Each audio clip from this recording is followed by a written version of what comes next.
What's up, man? I want to talk about how my Chicago Bears got after those Los Angeles Rams. To me, the Rams have to be. I say they're the best team in the you know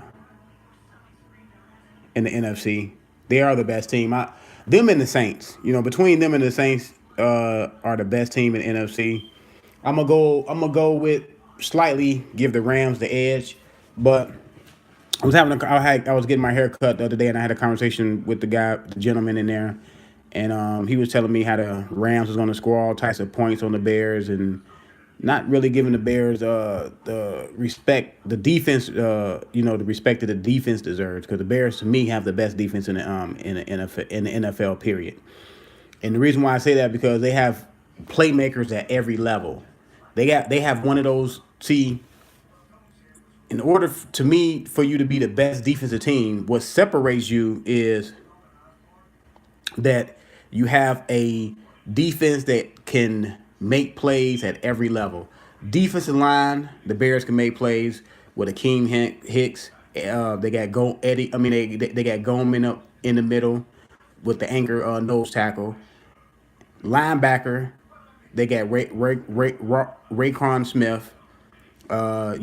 Sometimes Khalil Mack can put his hand in the ground and be a defensive end, and a lot of times he's a linebacker. So at the linebacker position, they got him. They got Floyd, and then when you go to the secondary, they got Kyle Fuller, Prince. I don't like to say his last name because I mess it up. And they got Eddie Jackson. To me, the best safety in football. And Kyle Fuller is playing very, very, very well. I think that was his seventh interception he got. And I remember his first year. He came out his first year because I believe Kyle Fuller is from Virginia Tech, and he played very, very well his first year. The second year was kind of shaky. I don't think he started the second year. The third year, he played a little bit better, and then he got that big contract. And this year, he's just flourishing because he's catching the ball. That his third year, he was dropping a lot of interceptions, and he was known for his having really good hands in college. I don't know what happened. I don't know if his confidence dropped or whatever, but it's back up. To me, he's probably one of the best five corners in the league right now. I believe he's leading the corners and interceptions with seven. Then you got Eddie Jackson back there playing like a young Ed Reed. Oh shoot, man, they're just playing very, very good football. And one thing I like that I seen from the Bears, they finally ran. They finally had a commitment to the run. I know everybody liked the nice passing, and Patrick Mahomes, putting up great numbers. You got Drew Brees putting up great numbers. You got Jared Goff putting up great numbers. You got all these quarterbacks putting up great numbers, and I understand that. But the run game, man, I'm telling y'all, you need the run game in November and December. If you want to get to January, you need that run game and that solid defense. And the Bears have the tools to run the football. They have Tariq Cohen to attack the perimeter, and then they can run in the inside. So all they have to do is having commitment to the run. That's all they have to do. Cole, come up here with him. All they got to do is have a commitment to the run, and they'll be fine. It's not like they don't have the talent to run the football. They do. They have the talent to run the football, and they showed it. And Mr. Trubisky, he didn't play well. He threw three interceptions. The Bears also got three interceptions you know from Jared Goff, and they sacked him for a safety. And after the game, the Rams were saying that they had a bad game, that they didn't play well. But the Bears didn't play well either on offense. Neither team played well on offense. I'm gonna tell you what was the difference. The difference was the Bears defense. The Bears defense was the difference in the game. With the safety, the three picks, one of the picks by Raycon, he got the ball all the way down to I believe the 10-yard line. The Bears did that. It wasn't a trick play, but they brought in they brought in defensive linemen and the offensive linemen, and they end up faking it to Akeem Hicks, which Akeem Hicks had a touchdown last week, and they faked it to him, and they threw it to the lineman. the offensive line. So that was something that was it wasn't really a fake, but it was something unusual. I don't think that has ever been done. So yeah, the Bears playing very, very well, man. And now I think the Bears may be ahead of schedule. I think the Bears may be a year ahead of schedule. I don't. They have the ingredients to win the Super Bowl and go deep in the playoffs. But Mr. Trubisky has to play better. He has to hit. He have to consistently hit wide open, receivers and tight ends, and protect the ball better. If he can do that, the Bears have a Super Bowl defense right now. That's a Super Bowl defense, like currently as we speak. So and they have some playmakers on offense. Like I said, they got Tariq Cohen, they got Taylor Gabriel, they got the rookie Anthony Miller, they got Trey Burton, who I don't know what happened to Trey Burton in the offense. The first 4 or 5 weeks, Trey Burton was on fire, and then all of a sudden they stopped running plays toward him to Trey Burton. Trey Burton they need to get him back in the offensive mix. You know what I'm saying? They got Allen Robinson on the outside, and they need to get the ball to him more.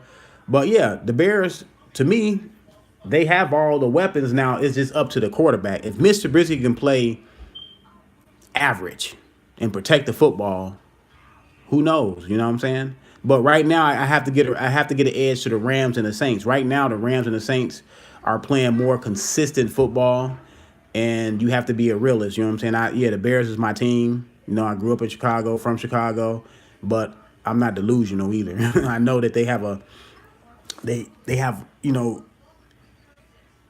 Trubisky, he's right there on the cusp. I can see that he's right there. It's just he has to just trust his mechanics more, because a lot of times he throws when he have his first read, he's right there on his first read. His second read, he can get there. It's like from his second to his third read is kind of like iffy. But his first read, he snaps the ball. You can see the authority. You can see he throw it with authority. You can see that he has a lot of confidence in that first read. It's just getting to that second and third read, and that comes with a quarterback having more reps. You know what I'm saying? And you can tell he's a young quarterback, because young quarterbacks they tend to have more confidence throwing to their first read than their second and third read. That's why it's important that the Bears throw the ball at the backfield to Cohen. Let him get out on the perimeter. That's the best thing that can happen to a young quarterback, is having some running backs that can take the pressure off of him. So he won't have to go out there and throw the ball 40, 50 times. Because right now, I wouldn't feel comfortable with Trubisky throwing the ball 40, 50 times, that crazy number. If the Bears can keep Mr. Trubisky at about 30 to 35 attempts, run the ball about 20, 21, 22 times, to me, that's the formula that they should go into the playoffs with. And I think that's what Matt Nagy is trending to. He's trending because he knows that as that cold weather and that wind start blowing into Chicago in this later December months, these last three, well, how many three? They got 3 more games. They got Green Bay, they got the Vikings, and they got someone else up in there. These last 3 games, he need to be working on a playoff strategy as far as running the football. You know what I'm saying? And getting the football out in the perimeter to Tariq Cohen. Yes, you still can pass the ball, but you want to try to kind of rein Trubisky in a little bit, get a nice little package for him, and protect him by running the football. And then the Bears can start going off some play action pass, because the Bears haven't had that much play action pass this year. And you're going to need that play action pass when you start playing these better defenses, man, because you have to suck them in. So we'll see how it goes, man. But yeah, the Bears have a Super Bowl defense, and it's a young defense. It's not an old veteran. These guys are 20. Their top defensive people are like 26 and under, 27 and under. Khalil Mack about 26, something like that. Floyd is about 24. Fuller is about 25. You got Eddie Goldman about 24. You got Raekwon Smith. Yeah, he's a rookie, so he's under 25. He's like 23. Yeah, you got Eddie Jackson like 24. So this is the time right now, and why Mr. Trubisky is on that rookie contract. And to me, next year, if I was the Bears, I will go after Le'Veon Bell. because Le'Veon Bell fits into this offense perfectly because Le'Veon Bell can catch the football at the backfield. You can actually line Le'Veon Bell up as a receiver. So yeah, if I was the Bears on the out season, I'm going to get Le'Veon Bell, and they can afford to pay Le'Veon Bell because they're not paying they quarterback. Mr. Trubisky is still on his rookie contract, and this is the time to get those guys and try to get deep in the playoffs and try to win a Super Bowl while your quarterback is still on that that rookie deal to where you won't have to pay him a lot of money, because once you start paying the quarterback a lot of money, other monies from other people, unless Mr. Trubisky take a hometown discount, you're gonna what I'm saying, you're gonna start losing a lot of those impact players on defense especially. So let me know what y'all think. Go Bears.